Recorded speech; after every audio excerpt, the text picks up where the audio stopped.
ভাইপোর সংসারে দাম্পত্য অশান্তি চরমে। অতীতেও এমন ঘটেছে, কিন্তু এবার যেভাবে অশান্তি হচ্ছে সেটা মারাত্মক চেহারা নিয়েছে। সংসার যাতে ভেঙে না যায় তার জন্য মাঠে নামতে হয়েছে পিসিকে। এই যে দলকে নিয়ে এত বিপদ, এত কিছু, তার মধ্যে ভাইপোকে আজকে ডাকছে সিআইডি, পরশু ইডি, তারপরের দিন কর্পোরেশনের থেকে আসছে নোটিশ। এই যে বিপদ, তার মধ্যে বাড়িতেও তুমুল অশান্তি। আজ বলবো আমি সেই ঘটনাগুলো, এবং ক্রমশ একা হচ্ছেন। এই ভিডিও শ্যুট করতে বসার আগেই খবর পেলাম মইদুল গ্রেপ্তার হয়ে গিয়েছে। সিজিও কমপ্লেক্সে যে যাতায়াত করছেন ভাইপো, শেষ সঙ্গে ছিল মইদুল। আগে সিপিএম করতো, পরে এসে ডায়মন্ড হারবারে ভাইপোর এক বড় সাগরেদ। কেউ নেই পাশে, ক্রমশ সঙ্গী বন্ধু সব কমছে, আর তার মধ্যে পারিবারিক অশান্তি। শুধু সেখানেই শেষ নয়, নিজের পিসি গোপনে ভাইপোর ডানাও ছেটে দিয়েছেন। ভাইপো জানতে পারেননি। এখনো পর্যন্ত তৃণমূলের পক্ষে ঘোষণা করা হয়নি এমন খবর আমি আজকে আপনাদের শোনাবো। দেখুন, সংসারে অশান্তি তো অনেকেরই থাকে, সকলেরই থাকে, ছোটোখাটো, কিন্তু সেটা কখনো কখনো মারাত্মক চেহারা নেয়। তৃণমূল সূত্রে অনেকবার জানতে পেরেছি যে ভাইপোর সংসারে এমন অশান্তি যে স্ত্রী সঙ্গে থাকছে না। একটা সময় এটাও শোনা গিয়েছিল স্ত্রী বিদেশে, তার বাপের বাড়ি চলে গিয়েছেন দীর্ঘদিন। এবং পিসি শাশুড়ি তিনি বরাবরই, কিন্তু এটাও তৃণমূল সূত্রে জানা যায়, তিনি বৌমার পক্ষ নেন।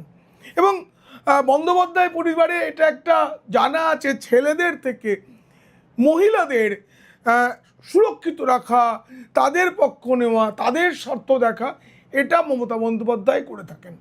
এবং প্রতিবারই সংসারের মুখ যাতে না পড়ে, কারণ এই সংসারে অতীতে এমন ঘটনা ঘটেছে যাতে মানে সে সময়টা আলাদা ছিল। এখন মুখ্যমন্ত্রী হয়েছিলেন, 15 বছর থেকেছেন, সদ্য তিনি বহিষ্কৃত হয়েছেন, কিন্তু একটা তো ঘটনা যে পরিবারটা একটু বদলে গিয়েছে, ফলে সেই সময় যাতে আর কিছু না হয় তার জন্য মমতা বন্দ্যোপাধ্যায়কে দিনের পর দিন লড়তে হয়েছে।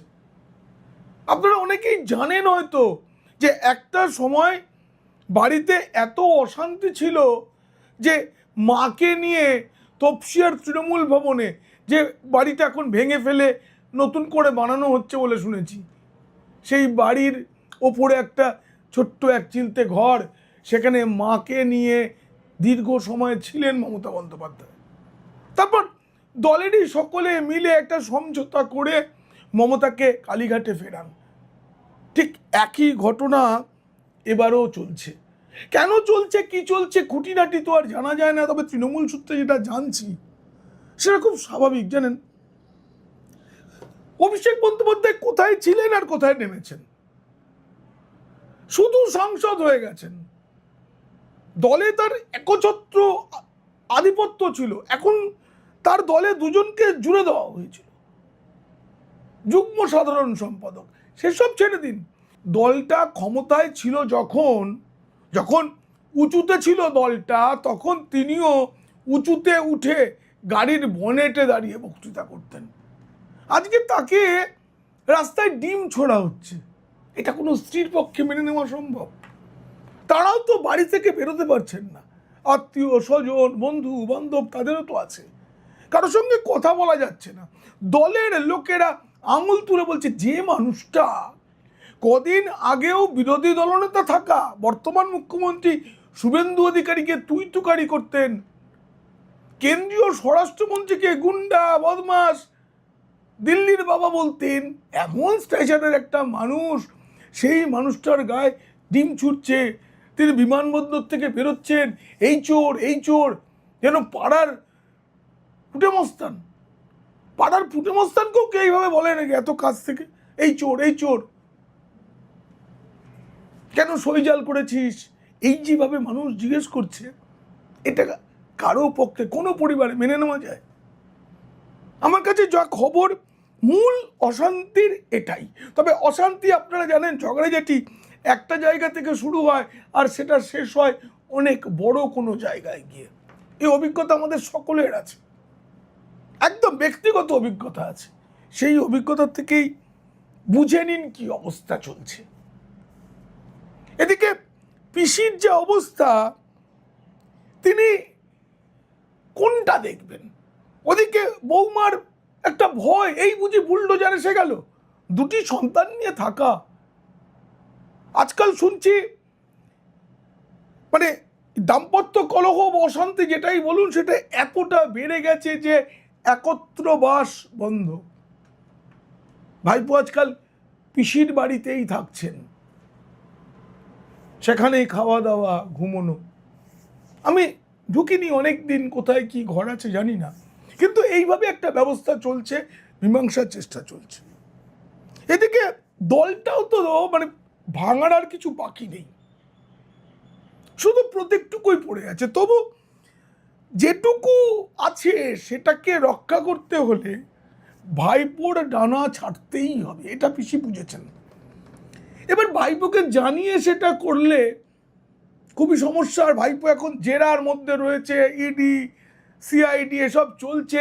এই ফাঁকে পিসিমণি ভাইপোর ডানা চুপি চুপি ছেটে দিয়েছেন। দল পরিচালনার ক্ষেত্রে তার যে ক্ষমতা, সেটা ছোট করে দেওয়া হয়েছে, খর্ব করে দেওয়া হয়েছে। রাজ্যব্যাপী একটা নতুন করে তৃণমূল সাজিয়ে তোলার একটা পরিকল্পনা নিয়েছে। 20 জন সাংসদ চলে গেছে, 60-এর বেশি বিধায়ক নেই, ফলে গোটা রাজ্যটাই কিন্তু এলোমেলো হয়ে গেছে। পুরপ্রধানরা তারা ছেড়ে দিচ্ছেন। প্রিয় ভাই যারা, যাদের উপর ভরসা করতেন, তাদের বেশিরভাগ হেরে গেছে। একটা বড় অংশ বলছে আমরা রাজনীতি করব না। সব সময় ছায়ায় ছায়ায় থাকা ইন্দ্রনীল সেন হঠাৎ তার পুরনো জীবন, সঙ্গীত নিয়ে বেঁচে থাকার ইচ্ছা হয়েছে। শ্রেয়াশিস চক্রবর্তী রাজনীতি করছেন না। প্রিয় ভাই ববি তার দুকুলে পা রয়েছে, ইদানিং দেখা যাচ্ছে বিদ্রোহী কুলেই বেশি। কোথায় যাবেন বলুন তো? মালা রায় নেই, সুদীপ নেই, কাকলি নেই, কেউ নেই। দেব নেই, জুন নেই, শতাব্দী নেই। এই নেইয়ের তালিকাটা বড়। 28 জনের মধ্যে নাকি 22 জন সাংসদ বিদ্রোহীদের দিকে। আর যারা আছেন তারা ডিমের ভয়ে রাস্তায় বেরোচ্ছেন না। ডিম ভাতের জন্য বিখ্যাত তৃণমূল, সেই তৃণমূলের নেতারা ডিমের ভয়ে বাড়ি থেকে বেরোতে পারছেন না। এমন সময়টাও দেখতে হলো।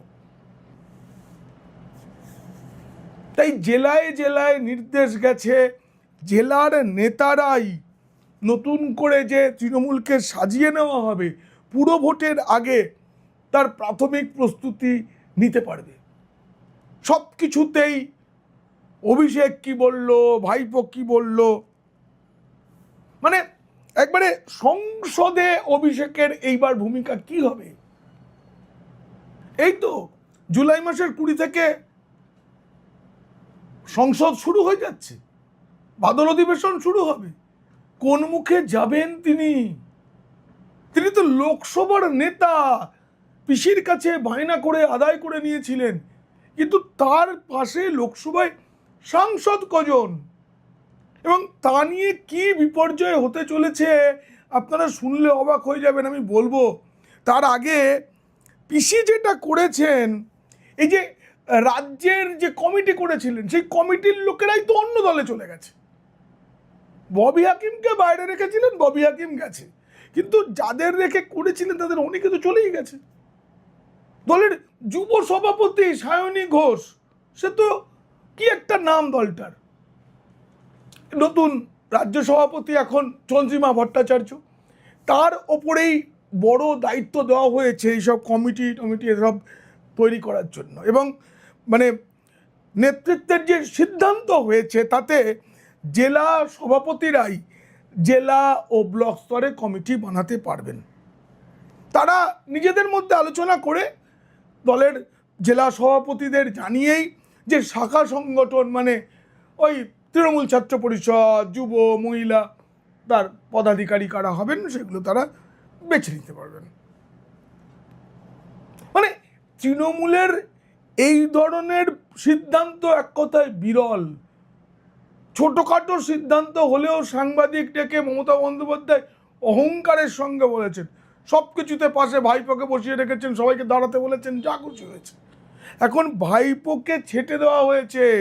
এই যে কথায় কথায় কালীঘাট শুধু নয়, ক্যামাক স্ট্রিটের পারমিশন লাগবে, এটা নেই তৃণমূলে। চুপচাপ। আগে কি ছিল, আইপ্যাকের সাথে ভাইপো আলোচনা করতো, ভাইপোর জেলার নেতা কোথায়, রাজ্যের নেতাদের সঙ্গেও কথা বলতেন না। তিনি আইপ্যাকের কোনো একটা অফিসার আছেন হয়তো, তিনি অফিসারতে রিপোর্ট দিতেন, স্যার এই এই রিপোর্ট আছে, এই রিপোর্টের ভিত্তিতে আমাদের যে অঙ্ক, সেই অঙ্কে বলছে একে ওপরে তুললে ভালো হবে, ওকে নিচে নামালে ভালো হবে। এসবের পাশাপাশি টাকার খেলা ছিল। আইপ্যাক মানে যারা জেলায় জেলায় আইপ্যাকের কাজ করতেন তারা থেকে শুরু করে ওপর পর্যন্ত, তারাও ব্লক সভাপতি, জেলা সভাপতি, শাখা সংগঠনের সভাপতি, সম্পাদক, কে কী পদ পাবে সেগুলোর জন্য তারাও রেট ফিক্স ছিল। ভাইপো বাবুরও রেট ছিল।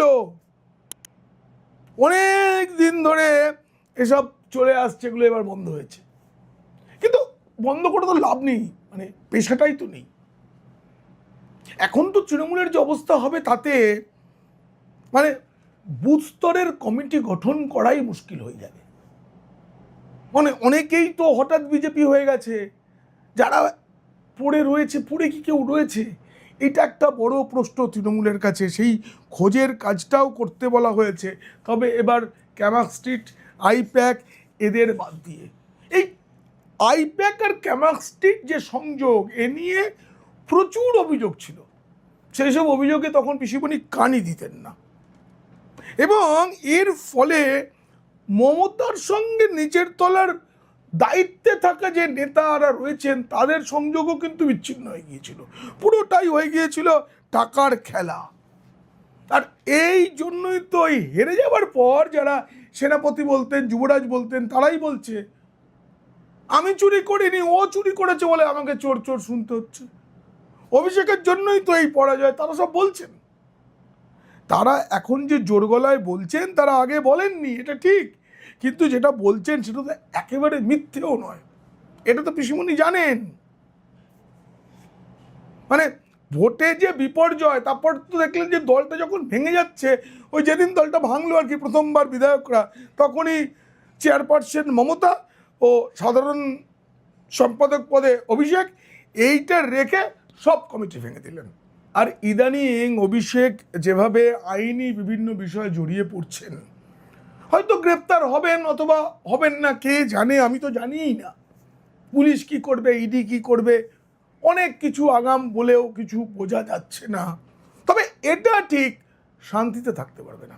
যেমন করে দাম্পত্য অশান্তি হচ্ছে, তেমনি তার জীবনে এই যে প্রতিদিন হাজিরা দেওয়া, এই করা সেই করা, কারণ তো দর্পচূর্ণ হয়ে গেছে। তো ফলে তৃণমূল নেত্রী কিন্তু টের পেয়েছেন মমতা কিছু একটা হতে চলেছে, আর তার জন্যই অভিষেককে বাদ দিয়ে যাতে দল চলে সেই ব্যবস্থাটা করে ফেললেন। আমার যতদূর ধারণা, সামনে 21শে জুলাইয়ের যে শহীদ সমাবেশ বার্ষিক অনুষ্ঠান, সেখান থেকেই এর আনুষ্ঠানিক ঘোষণা হবে। কিন্তু এখন থেকেই, কিন্তু মুশকিল কি জানেন, 21শে জুলাই সমাবেশটা কোন প্রতীক নিয়ে হবে? ঘাসফুল প্রতীকটা 21শে জুলাই নাও থাকতে পারে, কারণ 20 জুলাই এই যে এনসিপিআই বলে যে জোটটা তৈরি হয়েছে তৃণমূলের বিদ্রোহীদের, তারা দাবি করতে পারে তো সংসদে, সেদিন সংসদ শুরু হয়ে যাচ্ছে, অধিবেশন, সে অধিবেশনে তারা স্পিকারের কাছে দাবি করতে পারে ওরা নয়, আমরা আসল তৃণমূল। এই কে আসল তৃণমূল, এইটা কিন্তু অধ্যক্ষ চূড়ান্ত সিদ্ধান্ত নিতে পারেন না, কারণ এটা নিয়ে মামলা হবে, সুপ্রিম কোর্টে যাবে, নির্বাচন কমিশন সর্বশেষ সিদ্ধান্তটা নেবে যে সংগঠন এবং এই যে সংসদীয় প্রতিনিধি, এই দুয়ের মধ্যে কোনটা কার বেশি ইত্যাদি প্রভৃতি দেখে তারপরেই সিদ্ধান্তটা হবে যে কার কাছে প্রতীক থাকবে, সুদীপ বন্দ্যোপাধ্যায় কাকলি ঘোষ দস্তিদারের কাছে নাকি পিসি ভাইপোর কাছে। আমি যেটুকু জানি এই বিবাদটা যতদিন চলবে ততদিন এই প্রতীকটা ফ্রিজ হয়ে যাবে, কেউ কোথাও কোনো পতাকায় ব্যবহার করতে পারবে না। কঠিন। এই রাজ্য দেখেনি এমন এক পরিস্থিতি তৈরি হতে চলেছে খুব সামনে। আপনারা অপেক্ষায় থাকুন, আমি তো আগেই বলবো সব কিছু। আর আপনারা জানেন মেম্বারশিপ চালু হয়েছে, মেম্বারশিপের সুবিধাও চালু হয়েছে। কেউ যদি চান পিনাক্কি বলছের পাশে দাঁড়াবেন তাহলে অবশ্যই মেম্বারশিপ নিয়ে নিন। আর মেম্বারশিপ থেকে যে অর্থ আসবে সেই উপার্জন আমি হিন্দুত্বের শুভ কাজেই খরচ করব। এই প্রতিবেদন আজকের কেমন লাগলো জানিয়ে অবশ্যই মন্তব্য করুন। ভালো লাগলে বন্ধুদের, খারাপ লাগলে শত্রুদের শেয়ার করুন।